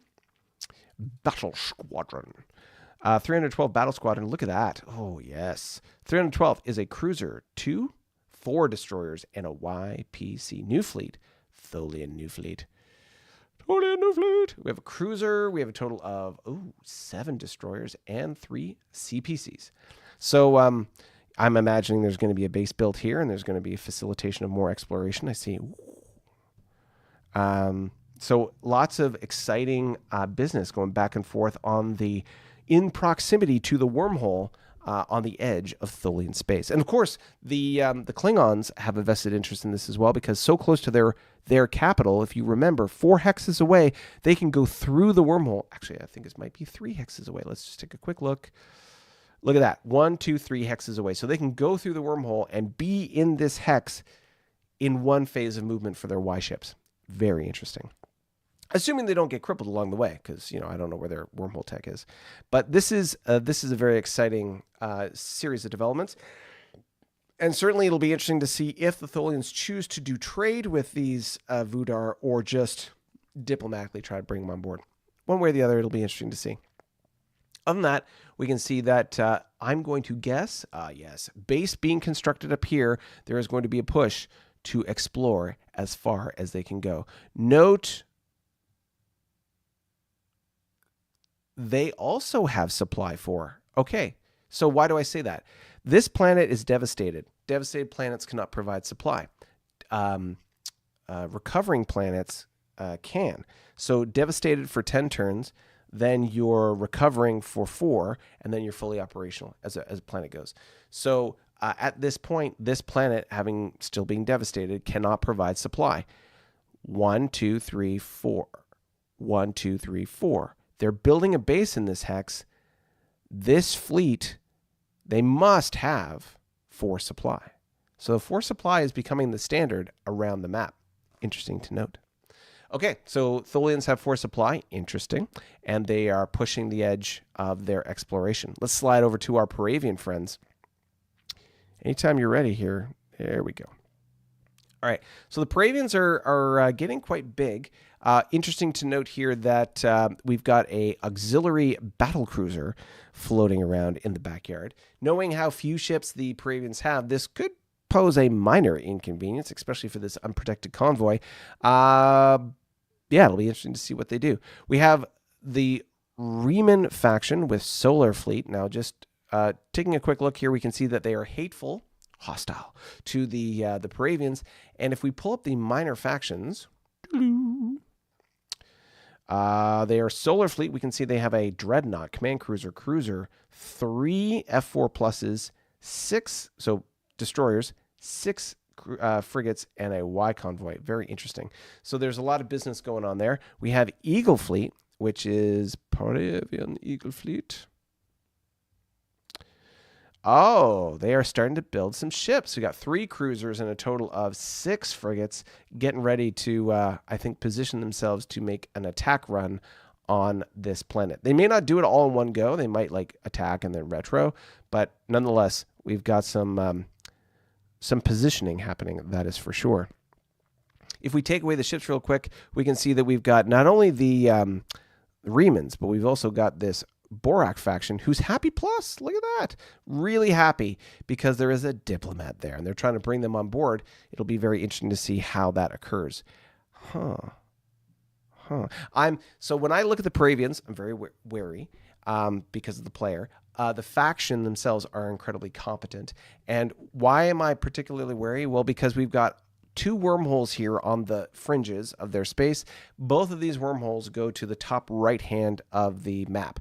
One is into Borak space and the other is into ISC space. I'm just, I'm a little wary, nervous, cautious about Paravians. I got a fear of birds. What can I say? I watch too many Alfred Hitchcock movies. And we've got a crippled YFF in the neck of the woods. I'm curious what their interaction may or may not be with the Paravians. It'd be interesting to note. And of course, they're pushing their exploratory boundaries up towards the newly established Federation border. And of course, going east, opposite of what the Pet Shop Boys said, going east to encounter the Hydrons. Very interesting to note. Speaking of the Hydrons, I'm surprised we have this sort of like slight inconsistency here with the border negotiation. Perhaps we should connect these dots just to prevent any misunderstandings in the future. Let me slide my head to the other side as we were talking about the boys in green, our Hydron friends, again, continuing their trade with their minor faction down here below. If I take away the ships real quick, you can see base construction, base completion, more base construction, and interesting, 1, 2, 3 bases being constructed in the same turn. That's a lot of EP. So those tugs are in position, building bases, and you can see the exploration is going hard with the Hydrons. They are killing it when it comes to exploration. As they continue to explore to the west, Pet Shop Boys, go west, and of course to the north, it'll be very interesting to see how this sort of develops.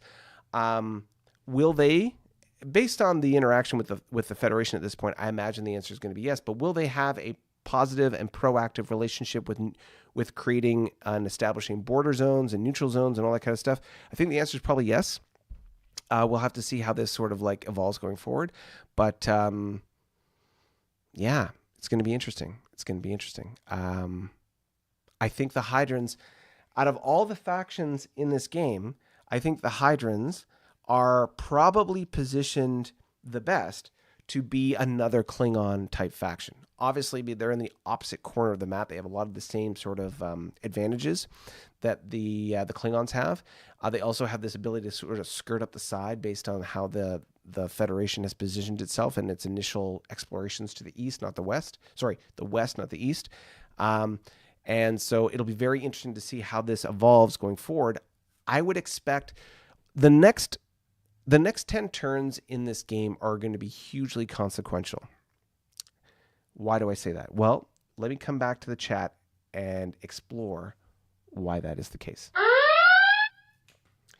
So the next 10 turns, why are they going to be consequential? Well, from the southern perspective, you have the Klingons and the Tholians starting to really get into it. In this time frame, one of those two factions is going to gain technology to be able to transit a wormhole. And because of the proximity of that wormhole to the Klingon homeworld, if I'm the Klingons, and having played Klingons once before, I think that the Klingons, there's a strong motivating factor for the Klingons to come through that wormhole and establish a footing on the other side. If anything, as a barrier to allowing Tholians to go through that wormhole. If that is the case, and if they do that, then I think there is a possibility of a little bit of conflict between the Tholians and the Klingons.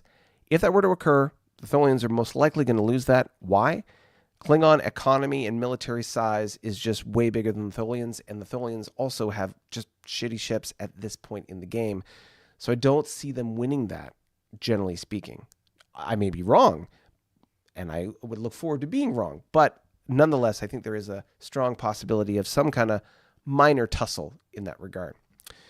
When we talk about the Paravians are just expanding and exploring, and I don't think there's going to be too much that we're going to see from them other than just them establishing a really dominant position where they are. They really need to beef up their military, and I expect that we're going to see M ships from them probably within the next 10 turns. In the same category, I think the Hydrons are in the exact same spot. They're expanding aggressively. You're going to see their economic graph start to really tick up. And I think we're also going to see M ships from them in short order. The Federation are also going to explore or like amp up their exploration. And I'm going to see them, I expect to see them significantly increase in that same regard. And of course, the Kzinti are likely going to experience something similar. The Kzinti have already displayed or like demonstrated their 4x supply capability. They were particularly focused in the early stages of the game at establishing a military presence or military strength relative to their neighbors. And I don't think that's going to change. Again, within a relatively short period of time, within the next 10 turns, I see them developing MTech and deploying those ships to some degree and some effect.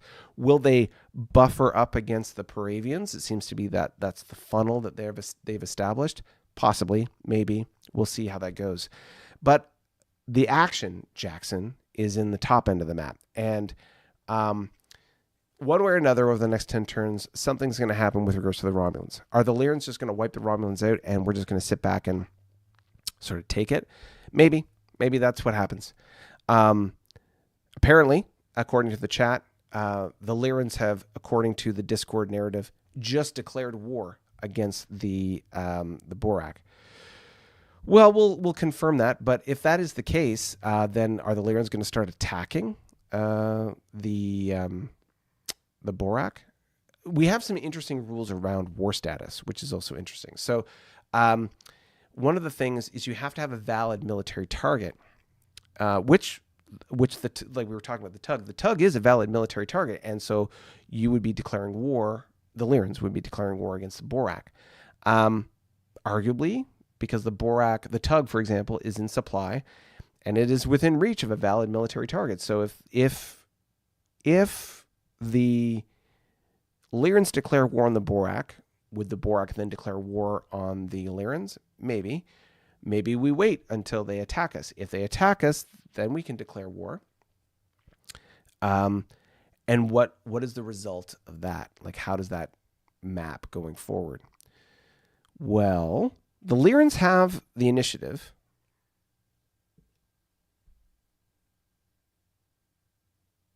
Sorry, I'm going down a little rabbit hole in my mind here as I'm starting to think about what could happen. Regardless of the details, there's a couple of courses of action here. One, Lyrans continue to focus their attack on the Romulans, and they are successful eliminating the Romulans. There's some intervention, probably in this case, at this point anyway, from the Borak, an intervention into what is going on with the Romulans. Does that result in a full-fledged war, or just a momentary bump in hostilities, and they resolve it at some point in short order? Maybe that's how that works out. Maybe as a result of sort of escalating tensions, we actually get to a border agreement. Because again, I remind you, the Borak have been trying to negotiate a border with the Lyrans for months at this point. And we're not getting a lot of two-way communication here. A lot of extending hand and letting that handshake hang without any response. So we'll see what happens. Maybe the military exchange, if there is one, becomes the crucible, or the catalyst, I should say, for getting some kind of deal done. Maybe that's what happens. Maybe it's a full blown out hot war. And if that's the case, wow, what is that going to look like? Are we going to have the Lyrans going toe to toe with the Borak? That would be interesting, because if I'm the surrounding powers, shall we say, especially the Klingons and the Carnarvon, I would love that option. Why? It was pointed out by the previous Federation player that, of course, the Carnarvon and the Klingons are extremely dominant economically and militarily. If the factions in the center, so the four factions in the center, that's the Borak, the Lyrans, the Kzinti, and the Federation, they are all relatively smaller to, obviously, those factions, and really the surrounding factions, with the exception of a few. But the surrounding factions are comparable or much bigger. Specifically, the Carnarvon and the Klingons are much bigger. So when it comes to the Borak and the Lyrans specifically, if they don't cooperate, if they don't collaborate, if they don't work together, then they become much more vulnerable to an attack or being overtaken by either the Klingons and or the Carnarvon. And that would be unfortunate, because if they were to collaborate and coordinate and work together, there's a lot of opportunity there. In fact, that was how the Borak opened up negotiations with the Lyrans, was initially reaching out and trying to establish some kind of agreement to work together. Where is this? This is the Federation, and okay, that's the Federation. I'm looking for the initial email that I sent out. Greetings? Yeah. Okay, so the first exchange that we had between the Lyrans and the Borak was on February 1st. And this is the first message that was sent out. So the Lyrans said to us, they said, "We welcome you to the area. As you're getting close to our sphere of influence, we ask that the JJ row becomes our dividing line. We will not push past towards you. Your people, we ask you do that your units do not go past that towards us." And the response was, "Representatives of the Lyran Empire, the Board of Governors is excited to receive and welcomes your message. The Borak Incorporated Empire is a multi-species organization focused on the growth and prosperity of our people, stakeholders, and partners. Our corporation is governed by a Board of Governors managed by an executive C-suite team, which is led by our Chief Executive Officer. Our current CEO has recently overseen the merger of our Gorn partners and stakeholders and will lead the negotiations between our great states. We are excited and look forward to future discussions on how we might work together for our mutual benefit, growth, and prosperity. Having a large Romulan and newly introduced Gorn population represented in the corporation, we are looking forward to imminently making contact and establishing trade with the Romulan and Gorn populations on the outer northeast fringe of your territory. Once we've established our economic relationship with these internally represented stakeholders, the board hopes that we will be able to establish trade with the Lyran Empire through a regional hub as well.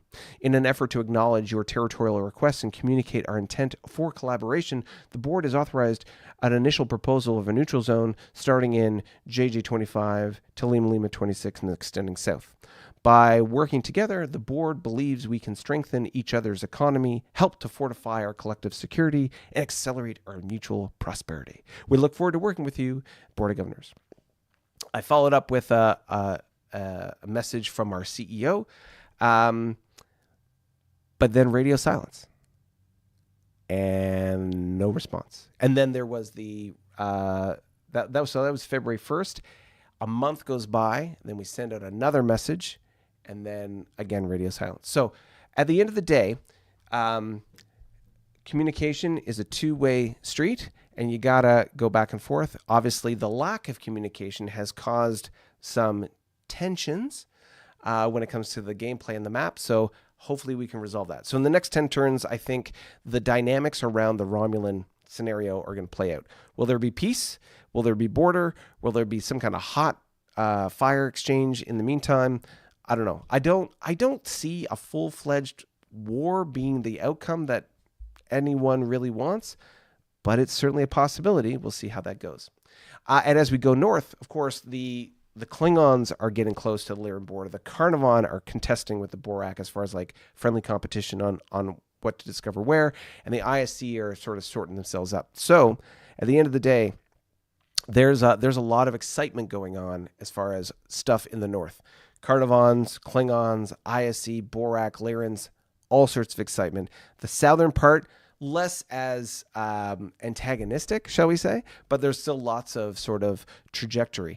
In fact, I would be interested to see over the course of this, between now and the summer, if we see a lot of activity in the north and then it subside, and then a rise of activity in the south. Because really at this point, the big difference between the north and the south is that the north is really bumping into each other. You know, we have borders being established, people making direct contact with each other, and so on and so forth. There's far less of that happening in the south, and where it has happened, Kazinti and the Federation by example, there were initial points of conflict. So I think there is, as is normal for this stage of the game, as we bump into each other, physically making contact with our units, there's going to be sparks flying. How are those sparks going to be resolved? Is it going to translate into a raging forest fire, or is it just going to be a little bit of smoke and then we put it out? That, my friends, is up to the players. And if you want to keep following along, then please be like our good friend, Richard Springstead, and subscribe to this channel, follow us along, stay up to date as I will be continuing to publish little shorts that give you little snippets, teases, updates on what's going on when it comes to the storyline. Looks like I'm going to have to potentially write one about the Lyrans declaring war. Jeez Louise. Holy, trigger happy, my friends. Crazy. So if you are even more enticed by what's going on here and you want to participate in a game like this, then please head over that coffee QR code or the link in the corner, and you too can head over to our coffee channel and hit the coffee and Discord tier. Hit the coffee and Discord tier, and you can join our Discord channel, participate in the witty banter back and forth, and be first in line to be able to jump in on the next campaign when that gets up and going. And of course, as has clearly been demonstrated, when we have players drop, you can jump in and take over if that is your cup of tea or coffee, as the case it may be. Let me take a quick sip. All right, where are we at here? My God, look at that. We're a little bit just shy of 2 hours. Thank you for staying along with us for this extrapolated journey. Keeping us in the double digits the whole time. Thank you so much. And I will see you in the Discord channel. And if not, I will see you in the shorts and or next week for our live stream, Saturday, 11 o'clock, keeping things good. I will see you there. Bye for now.